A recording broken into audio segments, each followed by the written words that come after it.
Hello, hello. It is that time for you to get your health tip and get the information that you need so that you can navigate this healthcare system that we have. I am excited about today because I know that these are some things that will be able to help you no matter who you see, because we all have to interact with the doctor's office at some point, if it's at the hospital, if it is a specialist, it's your primary care doctor, whatever. Everybody has to interact with healthcare at some point or another in their life. And so, what I have today is definitely going to be able to help you. So, if you are tuning in, make sure that you share this so that other people will be able to have this information because, again, it is relevant for everybody. Also, always make sure you turn on your notification bell so that you will know that when we are live, you can get that information and go ahead and tune in. So settle in. If you are watching live right now, go ahead and tell me like where you're watching from, and who you are so that I can say hello and just pop in. Today, if there are questions that you have as I go through this, or if there are comments, because I know there are probably going to be some comments about some of the statements that I make, then go ahead and pop them in there so that way I can address it because I'm here so that we can talk about it. But let's go ahead and get into it. I am Dr. Ashley Booth. I am a board certified family medicine physician who's practicing in Savannah, Georgia. And I love to bring you guys healthcare tips and tools that you can use to get through your everyday life. Because what I understand is that life ultimately is going to affect your health. So if we have these tools in place, then we are able to navigate it and be much better overall. Let's get into it. Today, I'm talking about the 5 ways to maximize your doctor's visit. There are 5 different ways that you can do it and get the information that you need. And I know that I've talked to people about this and I've seen how our system can get off track. And I started to say, you know what? If people follow these 5 simple things, then I think you will be able to get what you need from your doctor's office because a lot of times what I hear people are frustrated with the long wait times. Like if you are here and you say, "Yep, you guys are like taking forever. I feel like I have to take off a half a day of work." So you're frustrated with the long wait times. The short office visits, you get in there and you feel like you've been rushed through and you didn't get a chance to really say what it is that you wanted to say. So then that leads to you not getting the answers that you wanted or that you needed. So, to be able to help you with all of that, I came up with 5 different tips. So, the first one is be on time. Now, I know with that one, you guys are all giving me the big eye roll, but stay with me. Do not hang up, hold the line, okay? Because what I will tell you is that the majority of us actually want to run on time. A lot of other doctors that I talk to say, you know what, I really hate falling behind. I really hate having to go into that room and tell that patient, I'm so sorry for your wait, things of that nature. So a lot of us really would like to run on time. We are not just in the back having parties and doing the things. So if you are on time, then that helps us be on time. One of the things that you can do is if you are a new patient, you want to show up at least 20 to 30 minutes early. A lot of people are putting these policies in place. And I've read some review, people are getting upset because they say, well, I showed up at the time I was supposed to be there. But as a new patient, what you guys don't understand is there are a lot of things that go on behind the scenes before you actually get in front of us. Okay. And there's a lot of preparation and things that need to happen. So, in order for you to be seen at your appointment time, you have to do some things before that appointment time to make sure that everything stays on track. And so for a new patient, usually 20 to 30 minutes for a lot of offices because you probably have some new patient paperwork. They have to scan in your insurance card, like all of these different things that they probably have to do. So a good rule of thumb is at least 20 to 30 minutes early so that you can get checked in. The other part of that is like the vital signs and taking time with the nurse so that you can tell them what's going on and then you can meet with the actual doctor. The other one is if you are an established patient, you want to come about 15 minutes beforehand. Again, to do the same thing. You shouldn't have as much paperwork, but you still have to do the check-in process. You have to go in, tell them your name, and then you have to go with the nurse, and the nurse has to get your vital signs, understand what your concerns are, that sort of thing. So at least do that part. That way, you are able to still keep the train on track. Because what I have found out is that if someone is even 5 minutes late, that will throw the whole system off. And the reason why is because you have 15 minutes to win it, is what I say. Most doctor's visits allot you about a 15-minute time window. And in that 15 minutes, that is where they have to do your vital signs, find out what your concerns are. The doctor comes in, they see you, they talk to you about what's going on. Then they have to do an exam. Then they come up with a treatment plan. That's a lot for 15 minutes. So if you are 5 minutes late, then now everybody else gets shifted. If you are 10 minutes late, that shifts even more. If you're 15 minutes, your visit is over. So be on time. The second thing is be prepared. By being prepared, this is what I need you to do. You need to know your personal history. So if you know your personal history, and what I mean is you need to know about what you have been diagnosed with and when you were diagnosed with that. If you had any procedures, when were those procedures done? What year and where? So you need to know a lot of that information. Keep it down somewhere because it doesn't change. But what happens is you will say, "Oh, I had surgery about 2 years ago." Well, then that 2 years keeps being 2 years, but now it's been 5 years. Because I've had some people that they'll keep saying 2 years, and then we'll go back and say, actually, that was like 5 years ago. Because time moves on, but you just kind of sometimes you forget. So you need to know it was in 2018. It was at this location because your doctor may need to get those records from those places depending on what's going on. So know your personal history, know your family history, as much of it as you can, especially your parents and your siblings. And sometimes you can go even to the grandparents, but especially your parents and the siblings. What were they diagnosed with? Are they taking any kind of medications? Things of that nature, because a lot of times that can help us help you if something comes up, because we'll know what you may respond to or what you may not respond to.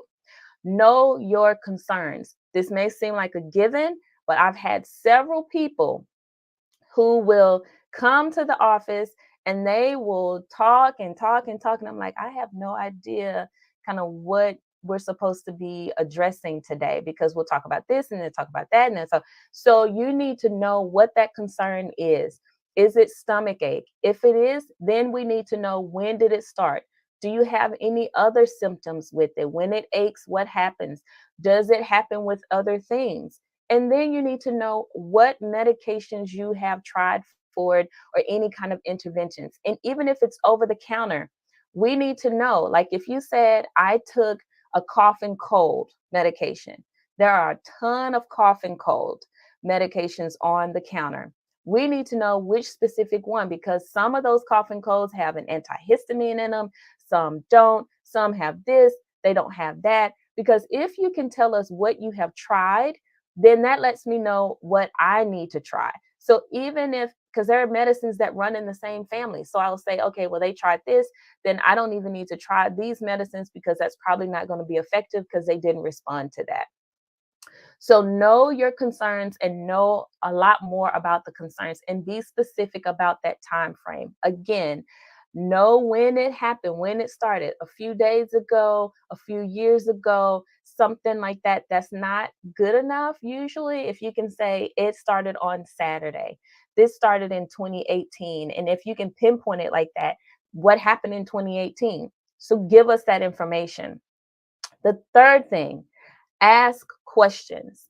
So, your doctor is going to do an exam, they're going to talk to you, they're going to do your exam, and then they're going to come up with a treatment plan. And they're going to say, this is what I want to do. What you need to do is then talk to them and say, okay, well, I have questions. What are some of the side effects that I can expect to see with this? So you'll know what the expectations are. You can also ask them, what are the next steps? What are some of the next things that I feel like could happen. Like, if we do this, then what are we going to do? But you need to be able to have that relationship with your doctor so that you can know, okay, well, if we did this and that didn't work, then this is the next thing that we can do, so that they can make sure that you are okay. Because what you want to know and understand is that this is the last time that you are going to have a face to face encounter with your provider. I've had several patients who will leave the office, they'll have a question. And, sometimes that happens, but a lot of times people have questions right there in that moment, but they wait until later and then they go back and they ask. Then it gets more difficult because a lot of these offices around town, you cannot get in touch with anyone. If you can, they say it's going to take up to 72 hours before we return your call. Then when you do get someone, you'll probably get the nurse. You won't actually get the provider that you saw. You'll see like their assistant, their nurse, or something like that. So you want to make sure that you are able to get the answers to your questions. So go ahead. If you have a question in that moment, the biggest ones a lot of times people are concerned about are side effects and next steps. So make sure that you ask those questions. The fourth thing is advocate for yourself. So, advocate, like I said, is basically speaking up for yourself. You want to speak up and say, oh, okay, this is what's going on. I have concerns. There's nothing wrong with you saying that you have some concerns about something because this is new to you.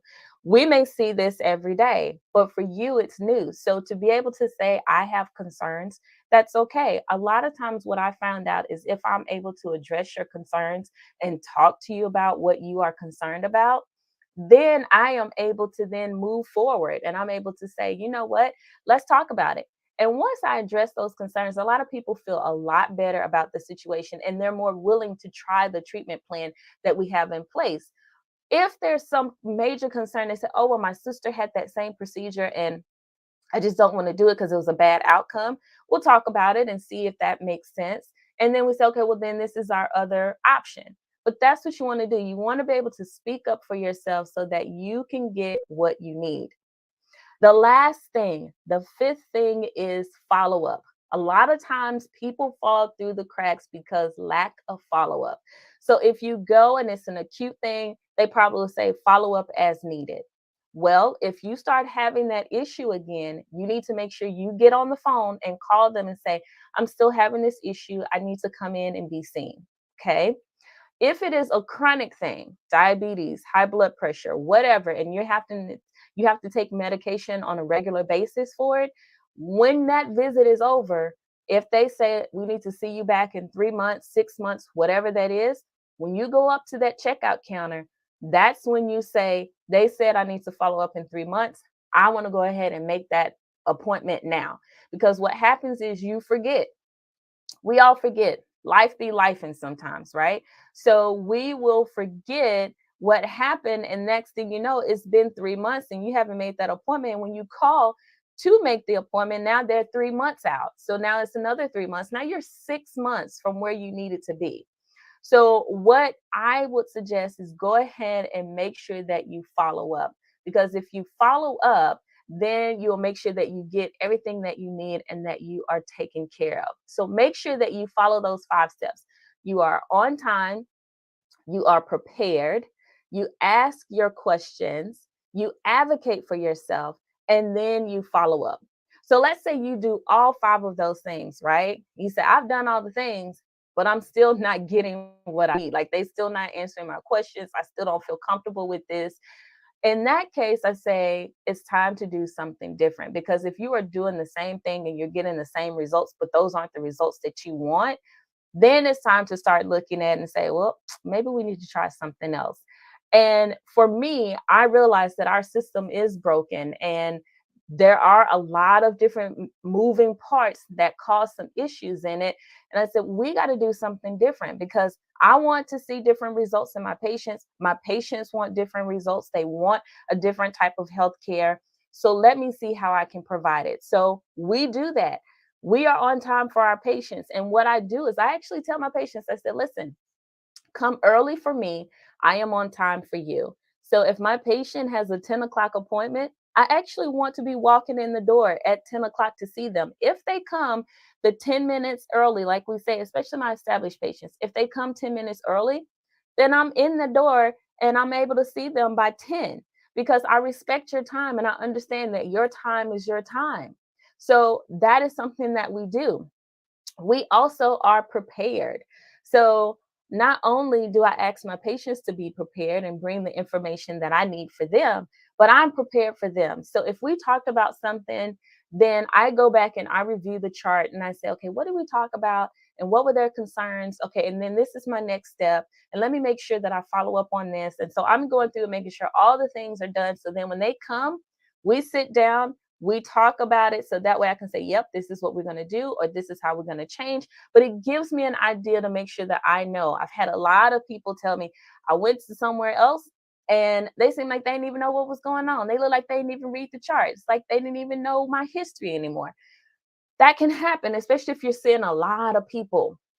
So to make sure that my patients don't get lost in the shuffle and fall through the cracks, I make sure that I am prepared for them. If you're prepared for me, I am prepared for you to make sure that you get what you need.